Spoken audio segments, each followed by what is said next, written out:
¿Qué tal, amigos? Sean bienvenidos y bienvenidas a una nueva emisión de Punto Universitario. Mi nombre es Ángel Mejía y para mí es un placer estarlos acompañando los próximos minutos para llevarles la información de la máxima casa de estudios de Baja California Sur. Como es costumbre en Punto Universitario, tendremos un programa lleno de información relevante en el ámbito académico con vistas al mejoramiento de nuestro entorno. Por ello, en esta ocasión, estaremos hablando con el doctor Gustavo Cruz Chávez, ex rector de nuestra universidad y actual coordinador de vinculación estratégica de la NUYES, para hablarnos sobre la inteligencia artificial y el impacto que ha tenido en la educación superior de México.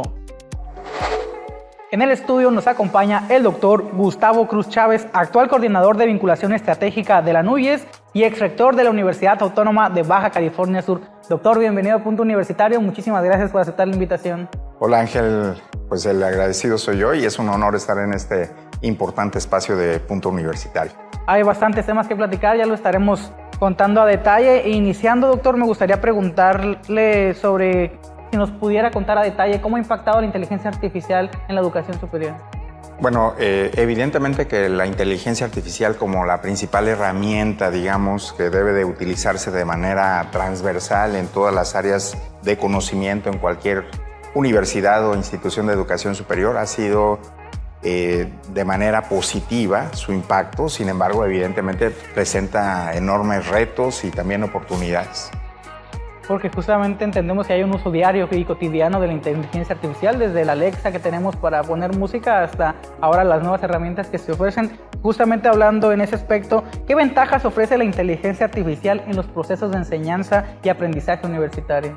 Bueno, realmente como una herramienta tecnológica presenta enormes ventajas, desde que nuestras alumnas y alumnos puedan hacer uso de estas herramientas para eficientar sus tareas, también tener más conocimiento en diferentes temáticas, pero también nos obliga a nosotros como profesoras y profesores tener un uso adecuado de esta tecnología, impulsarla en el salón de clase, digámoslo así, porque tenemos un contraste, Ángel. Tú eres muy joven y tú eres un nativo digital, digamos. Las generaciones que vienen atrás de ti son nativos digitales y prácticamente una generación distinta, como es la mía, pues somos migrantes digitales. Entonces tenemos una dualidad, tenemos ese reto, unos de aprender cómo utilizarla de manera ética, de manera responsable, y que esta herramienta sirva también para tener una sociedad todavía mucho más justa, más equitativa en todos los sentidos.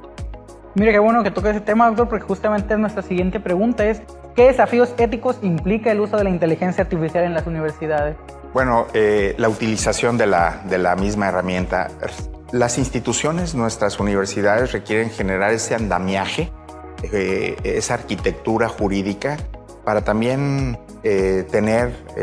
impulsar esta tecnología, esta herramienta, y que a partir de ahí su buen uso sea favorable para que nuestras alumnas y alumnos aprendan cómo utilizarla no tan solo en sus tareas, en el ejercicio cotidiano.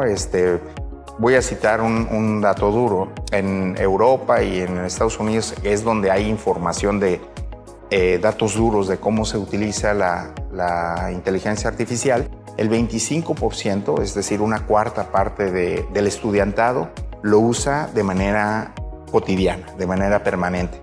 Aquí, a partir del 25 de septiembre, junto con la Subsecretaría de Educación Superior y la NUYES, se estará haciendo un censo en el país, en estos dos sectores, en los estudiantes y en los profesoras, para saber cómo se está utilizando la tecnología, cuánto se está utilizando, para qué la utilizamos, y en función de eso, bueno, evidentemente las políticas públicas que se tienen que generar en la materia. Pero, volviendo a tu pregunta original, sí se requiere de tener esta arquitectura jurídica que sirva para que su uso sea ético, sea responsable. Y en ese aspecto, doctor, ¿qué es un buen uso de la inteligencia artificial?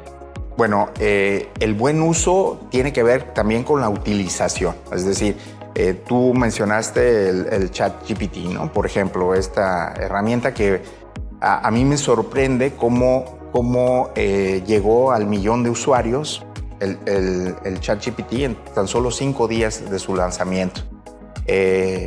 Otra red social como Threads, ayer lo comentaba, llegó en 1 hora, pero no al 1.000.000 de usuarios, sino a los 2 millones de usuarios. Es decir, la tecnología crece y esto está al alcance de todas y todos.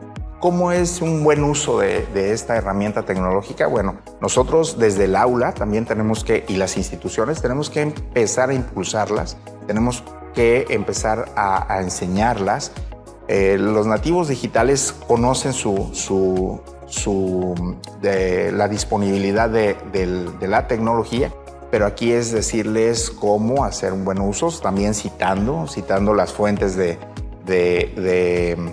donde obtenemos la información para pues, evitar los plagios, para evitar que esta información, porque a final de cuentas como una herramienta tecnológica toma la información de diferentes recursos, incluso como tú citabas al inicio, desde todos los dispositivos, la televisión, Alexa, nuestros celulares, pues están obteniendo información en el día a día, ¿no? Para generar un patrón, un perfil, dependiendo para qué sea el uso de esta herramienta.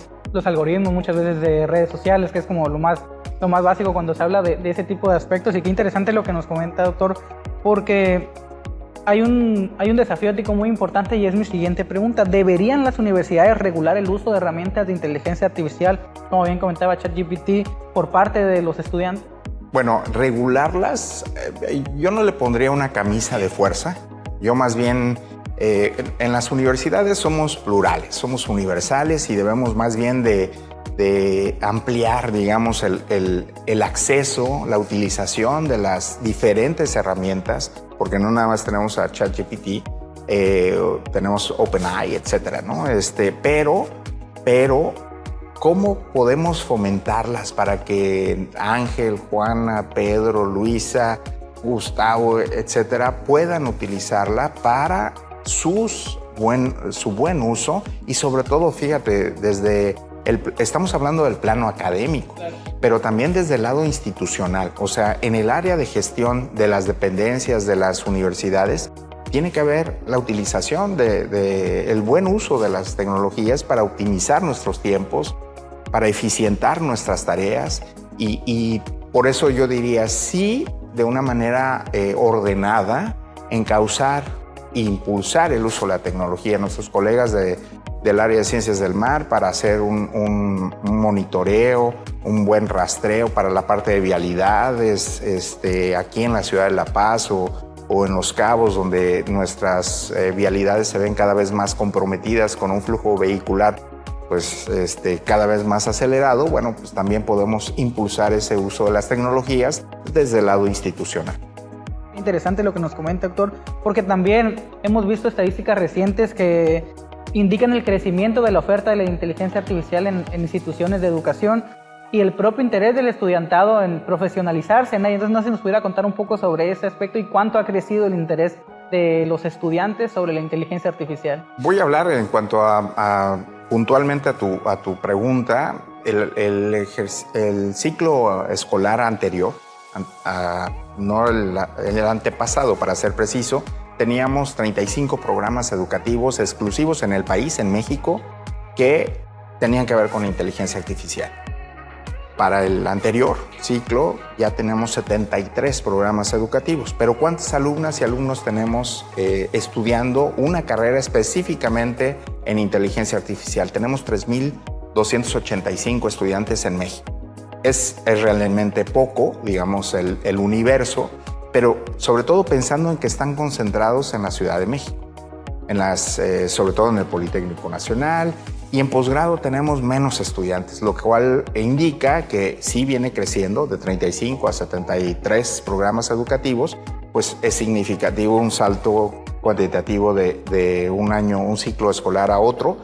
Esperamos nosotros que esto se duplique. Aquí mismo celebramos nosotros la noticia del doctor Dante Arturo Salgado González, rector de nuestra universidad, donde el día de antier, en la inauguración de este tercer foro internacional sobre programación y vida digital en el mundo actual, daba el anuncio de que para el siguiente ciclo escolar tendremos una carrera en inteligencia artificial aquí en la universidad. Eso habla también de empezar a formar parte de esta iniciativa mundial y nacional sobre programas educativos que son necesarios en el sector público, privado y social. Entonces, nuestra sociedad requiere la utilización de esta herramienta para lograr también tener más información, pero una información de calidad, una información que vaya asegurando el bienestar de la sociedad para el caso específico de Baja California Sur, sudcaliforniano. Estamos de vuelta, amigos, en Punto Universitario. Si gustan ponerse en contacto con el equipo de producción, pueden hacerlo a través de las vías que se están mostrando en la pantalla. Nosotros seguiremos hablando de la inteligencia artificial y el impacto que ha tenido en la educación superior con nuestro invitado del día de hoy, el doctor Gustavo Cruz Chávez. Doctor, ahora enfocándonos en el trabajo que se realiza en la asociación, me gustaría preguntarle, ¿qué se está realizando en la asociación relacionado para el uso de la IA?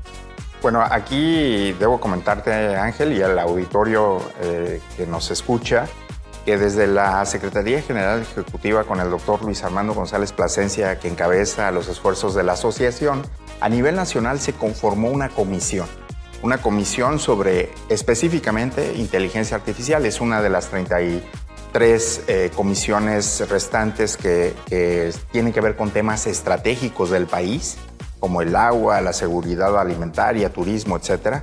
Pero esta comisión recae sobre la responsabilidad de la Universidad Iberoamericana, sobre su titular, el doctor Luis Arriaga, quien es rector de esta gran institución, y que con el esfuerzo de otras instituciones de sostenimiento público y también particular, y otras instituciones más que la conforman, esta comisión, pues viene poniendo ese diagnóstico, pero también la ruta, el trazo de la política pública que desde la perspectiva de las instituciones de educación superior, nosotros debemos de seguir en cuanto al fomento, el buen uso de estas herramientas tecnológicas y cómo poder propiciar también lo que te comentaba hace unos instantes antes de entrar a este corte,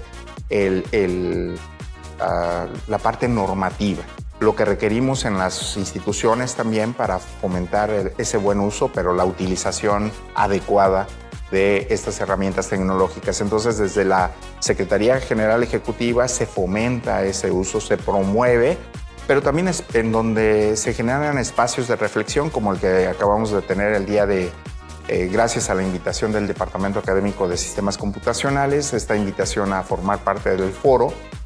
Acabamos de estar la semana pasada también en la Universidad de Guadalajara, en Innova Forum, un espacio donde se reflexiona sobre el uso de la tecnología, ese impulso que desde las universidades podemos tener para contar con plataformas de microcredenciales que estaremos también nosotros estamos participando con la Secretaría de Educación Pública Federal en cuanto a tener una plataforma única en el país con los cursos que las universidades pueden dar, microcursos, microcredenciales que tienen que ver con las competencias laborales que el Plan México de nuestro país está promoviendo en este momento la presidenta, la doctora Claudia Sheinbaum Pardo.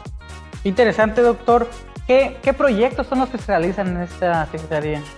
Bueno, en la Secretaría General Ejecutiva estamos realizando estos conversatorios, estos espacios, te comentaba, donde se reflexionan por parte de especialistas, también en cómo puede también, lo platicaba con el alumnado el día de ayer y el profesorado de nuestra institución, cómo también se requiere las tecnologías, estas herramientas tecnológicas que tenemos al día de hoy, son extranjeras, son adoptadas, como es el caso que te hablaba de estas microcredenciales.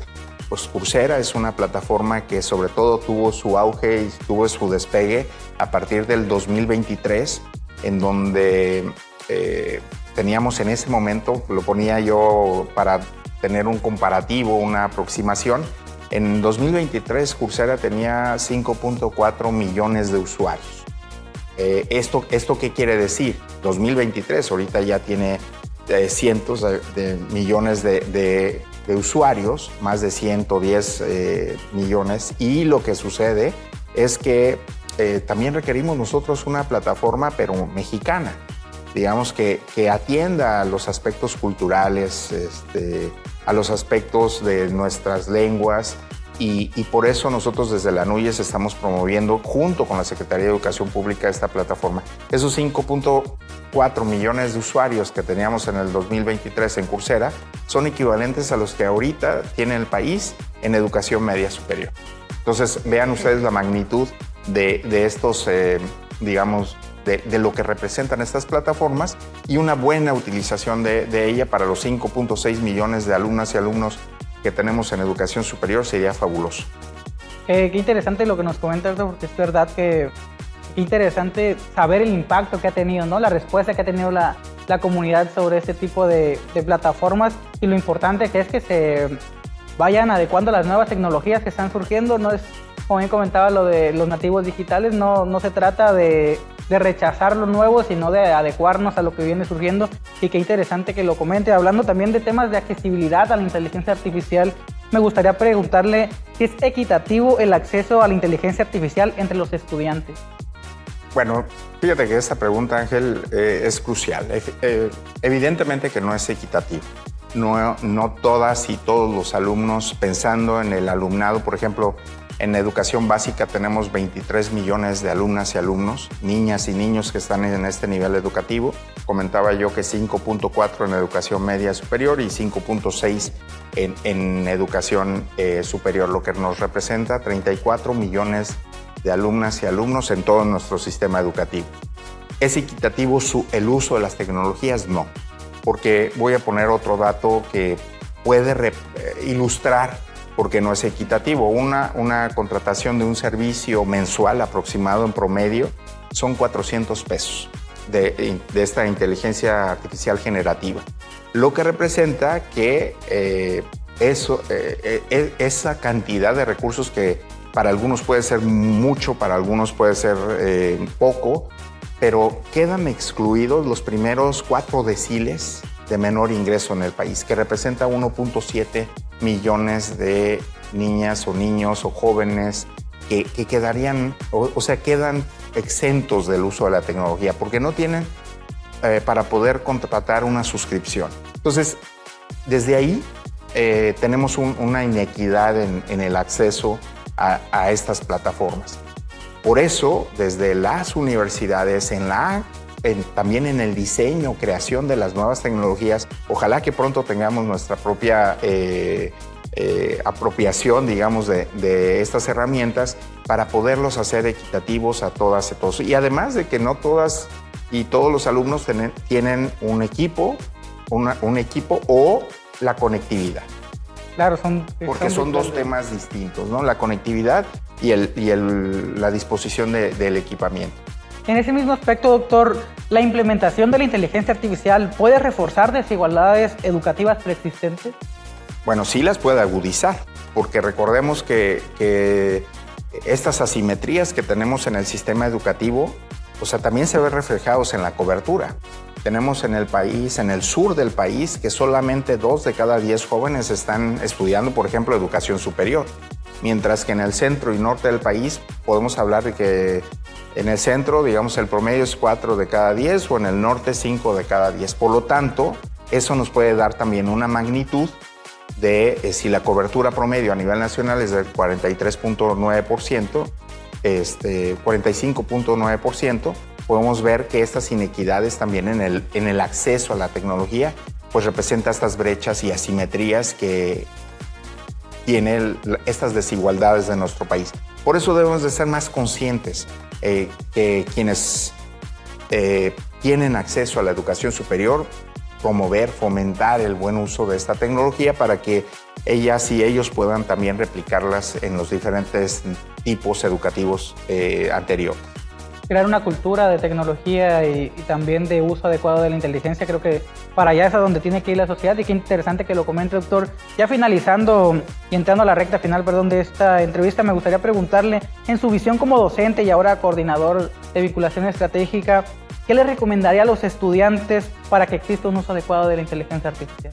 Pues primero que se acerquen con sus profesoras y profesores o maestras y maestros, dependiendo de la institución educativa, y pregunten, o también a sus autoridades educativas, sobre estas herramientas tecnológicas.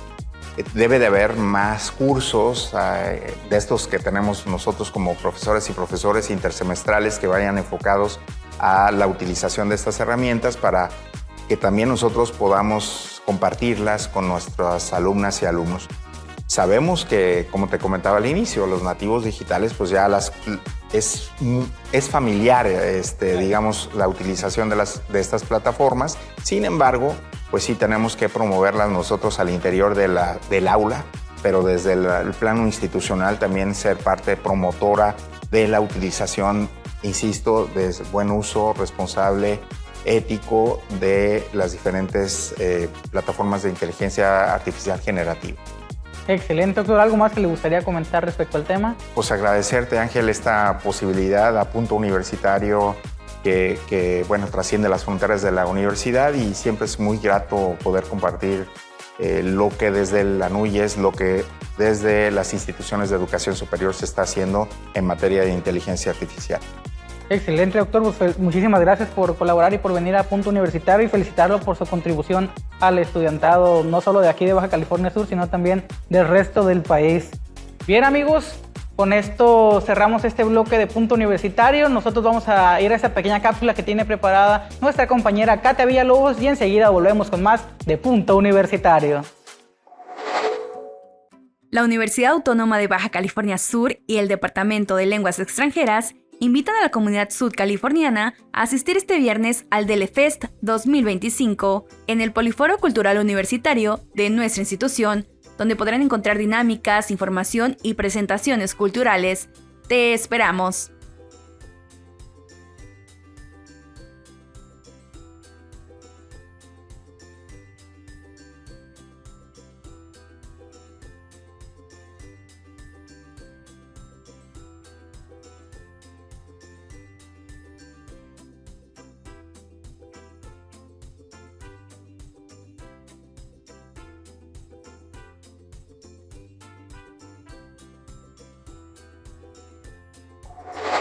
Bien, amigos y amigas, con esto hemos llegado al final de este programa de Punto Universitario. Esperemos lo hayan disfrutado tanto como nosotros y hayan podido conocer un poco más de lo que está aconteciendo en nuestra universidad.